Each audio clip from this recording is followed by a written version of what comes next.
Hello everyone, this is Ms. Johnson, and I'm here again to do part 2 of my video. My first part of the video dealt with the 5 foundations of reading, which were phonics, phonemic awareness, vocabulary, comprehension, and fluency. We discussed how those were important to build good readers.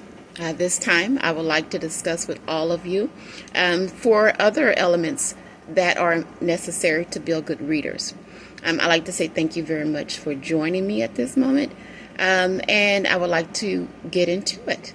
Okay, so the first, I'd like to take a look at phonology, which is the study of the pattern of sounds. This knowledge is used to organize speech in the mind to convey the meaning of words. So in other words, it is the way we comprehend what we hear.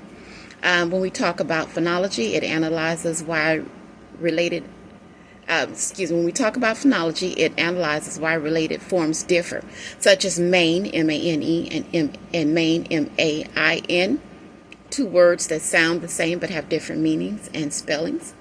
It also asks what is stored in the mind, such as structure and process, what sounds go together, and how sounds are organized into syllables.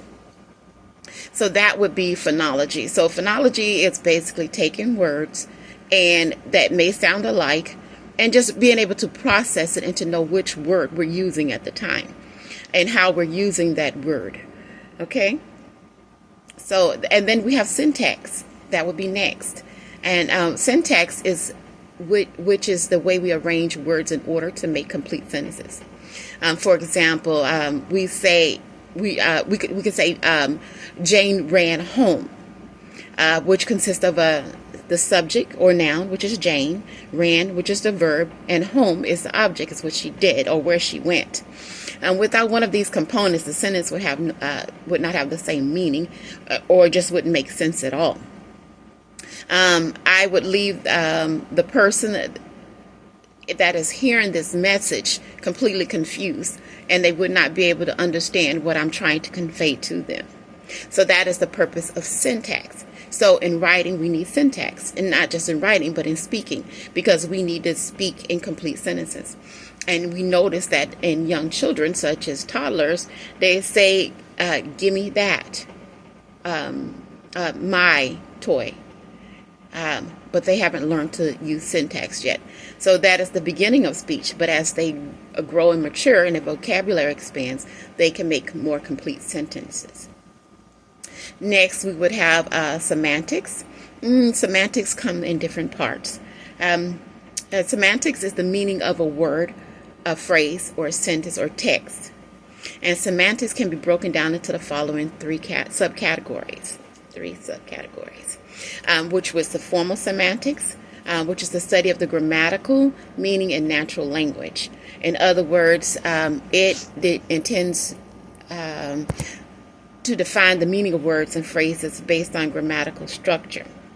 Then you have the conceptual semantics, and that is the study of the word at their core.